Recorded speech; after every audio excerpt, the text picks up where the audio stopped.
Okay, I know last year didn't necessarily end up exactly the way you wanted it to, results-wise. Was there any thought of taking some time away, or No, not whatsoever. I mean, when you have those big opportunities, those big names, you're not going to win every fight. That's the sport, right? But was it difficult to process? I mean, kind of those setbacks at all? What setbacks? A broken hand and getting raped by Chimaev? I don't think I care about either one of those. Thank you. All right, well, you got this one coming up. Have we got the weight nailed down yet? Have you run into Santiago, see if he's up for... It's 170 pounds, but, closed mouth don't get fed. I was looking at some good food down the street, and I was like, fuck, that shit smells good. So figured I'd give it a shot. Shot didn't work, so fuck it, keep cutting weight. I know when everybody saw it, they were like, oh, I mean, is welterweight difficult for you at this point, or was it just having a little fun? Welterweight's not difficult, not at all. I eat snacks the whole way leading up to fight week and shit like that. Probably can go a little lighter if I really wanted to, but I don't really want to. You know what I mean? I honestly, preferably, I like 85. You know what I mean? Who the fuck wants to cut weight? You know what I mean? I want to smoke some weed and chill. That's just me, But to each his own, right? So why do you keep taking these 170 fights then?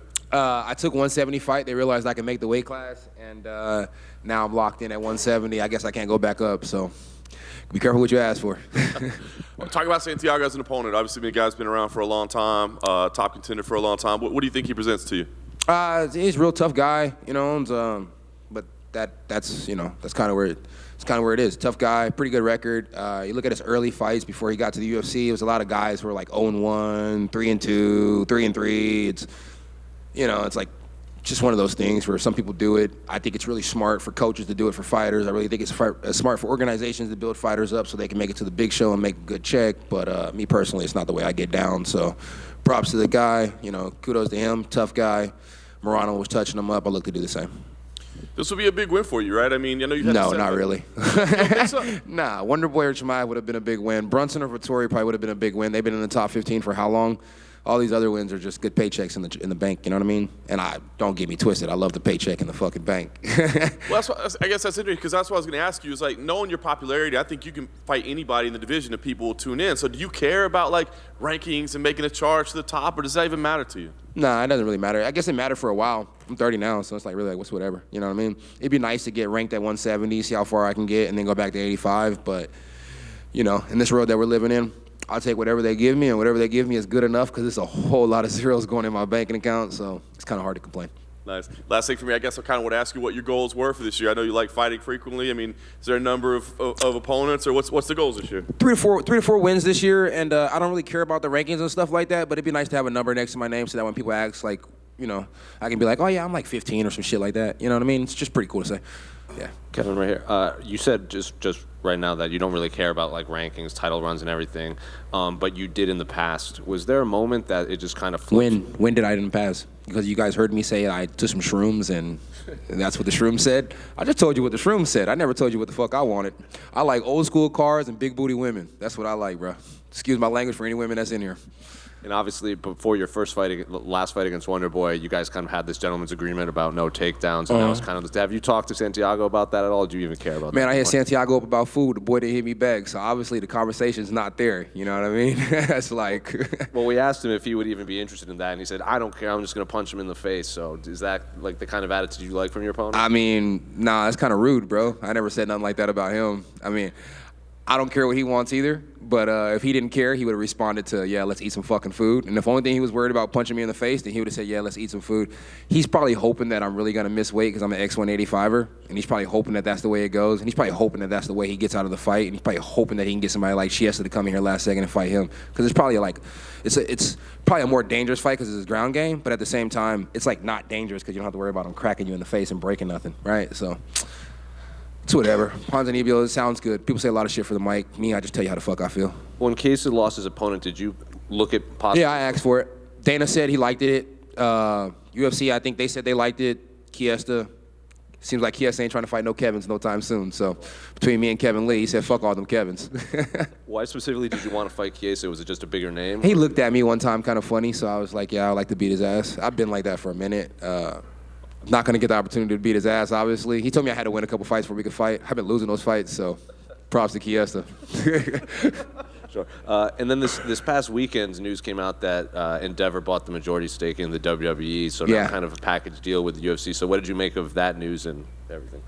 Bro, that has nothing to do with me whatsoever. Props to Dana White and all those guys out there doing big business moves. But me personally, I'm just worried about punching Santiago and eating a fat-ass plate of food. And last one for me. What do you think of the main event between Israel and Alex, the rematch? Same. I was watching this interview where Pereira was talking about he lost to this guy 3 times as an amateur. Whitaker realizes that he probably won't beat Izzy. And, it's like Izzy talked all that shit about Marvin Vettori being all delusional about always thinking that he could beat him. Well, he's kind of delusional thinking that he could beat Alex. So it's just kind of like one of those things where they're all just fucking delusional thinking they could beat each other. Me personally, I'm just like, shit, y'all have fun. You know what I mean? It's like, but yeah, to answer your question, I got Alex winning. And I got, for the co-main event, I got Burns beating Masvidal. But we all know I don't like Masvidal, so fuck it. That's a wrap? I got a question for you over here, Kevin. I'm curious, Santiago, has most of the time in his UFC career been the betting favorite, and you have now positioned yourself to make him the biggest underdog he's ever going to be in the UFC. I'm just kind of curious if you make anything of the betting odds on this fight. Nah, we're not allowed to bet on each other, or bet on the fights. So at the end of the day, I don't care about betting odds, you know what I mean? But if my bookie's going to cut me a check, I'll do a promo right here. But I haven't heard nothing about a check, so I'm going to keep my mouth shut. Sounds good. And then I know you said you don't care anything about the betting, but, you've been a fan favorite, a people's favorite. And for a while on your come up, I think you had that one year you won 4 or 5 fights in a row. And the odds makers at least gave us a good price on you. I'm kind of curious, what you think about the fan support and everybody always betting on you. The fans betting, when you guys tell me you're betting, I usually block you. So don't tell me that. But the fans supporting, I mean, shit, it feels like family at this point in time. Some of them are, like, really, really close. You know what I mean? I've grabbed some relationship with, like, Brawler Bribel, MMA Theory. I'm starting to talk to that guy a little bit more. And just some of those other people that are out there. I've gotten some real cool people off of this game. But some of the fans, they're just there for the hot moment, whether it's a funny meme or it's a cool story. It's whatever. You know what I mean? I have a good time with them all. And most of the time, I have a fucking great time. Like I said, guys like Brawler became like family, so I'd like to keep that going, keep meeting cool people in this game. That'd be pretty dope. Over here. Thank you. Just curious, the fight's in Miami. It's the first time in 20 years UFC's back in Miami. What do you think about that? And then just trying to get everybody up for this big fight and the big show here. I really don't know, bro. It's my first time in Miami ever, so it's pretty cool. It's different. It's definitely different. I fought in Jacksonville, I fought in Florida and stuff like that. That was pretty cool. So it's always nice to be back out this way. The weather's always good. The people always seem to be pretty cool. The homeless people out here are a little different than the homeless people back at home. But shit, props to them, bro. They got a different type of energy. And to be honest with you, I kind of fucks with it, bro. It's like they're not asking me for anything, but they're cracking hella jokes. So I like it. And then you were talking about fan support earlier, and I'm just curious because he's got American Top Team here, a lot of Hispanics here. Yeah, bro. I think you know what? It's like. I've been with plenty of Mexican women, bro. I'm part Mexican too. Ayayita, you know what I mean? You know what I'm saying, bro? Just don't play with me now. Don't play with me. They know how I get down. I love carne asada fries. Don't even play. And after the big fight, last question. What are you planning to eat then? When I get back to California, I'm gonna eat them carne asada fries because it's hard to find them anywhere else. But right after the fight, my family's having a barbecue on Sunday for Easter, so go home, spend some time with the kid, and just enjoy the fam. And whoop my stepdad's ass in dominoes. You know how I do. Break that back. Kevin, I got another question for you. You were mentioning that you'd seen some food that you liked, and I'll say I'm not worried about a weight cut this week. Where were you seeing some good food? When you go out of the hotel lobby, you make a right, and you just keep walking down the street. A lot of that shit was just smelling good right there on the right side. And I remind you, I could be cutting weight so it could smell better than what it smells, but shit, got my nose flared up, so fuck it. You know what I mean? Appreciate it. Hey, Kevin, right here. What's the relationship like between you and Jamal Hill and Terrence McKinney? Because I saw them at your last fight against Wonderboy Thompson, and they were going crazy for you in the crowd. So is that are you guys basically like brothers? Yeah, Terrence just moved out to Texas, so he just got his own place. He just got him a car and stuff like that, so that's pretty cool. Really proud of Terrence. He's making a lot of good moves right now. As far as just trying to take his career very serious and make the proper adjustments and stuff. And I'm not saying I'm the proper adjustment, but hell, he's definitely a proper adjustment for me. He has good wrestling. And then Jamal, Jamal's the big dog. You know what I mean? He's on top of the road right now, and it's fucking dope as hell having him come around sometimes. So we're the blunt bros. Put us together, it's gonna be some blunts in the room. Other than that, can't tell you too much. It's all a secret. And I know you're a big sneaker guy. What have you added to the collection recently? I got those black Travis Scotts, and I ordered. Damn, what Jordans are those? With the little green thing on the side, top. They remind me of the ones I had when I was a kid. I did like Sixers or some shit like that. So I got those. I really haven't been buying that many shoes lately. I've been working on my old schools. My Caprice is almost finished. 86 Caprice almost finished.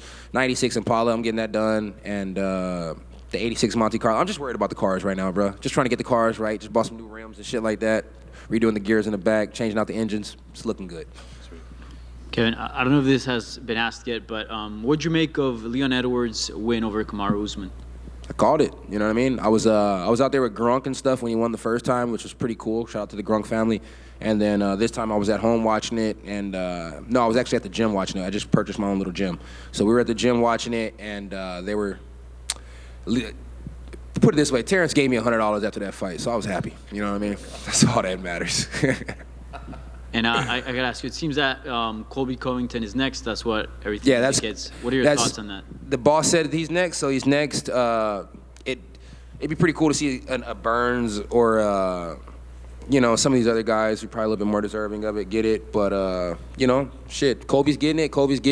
I'm pretty sure it makes good numbers for pay-per-view and shit like that. And, honestly, I would love to see Leon win because nobody really likes Colby, but Colby probably gets the fucking job done, unfortunately. Just a different type of fighter, even though he has the same, pressure and the strike is not as good. But I just think that he's going to wrestle harder than Usman did and, probably get the job done, unfortunately.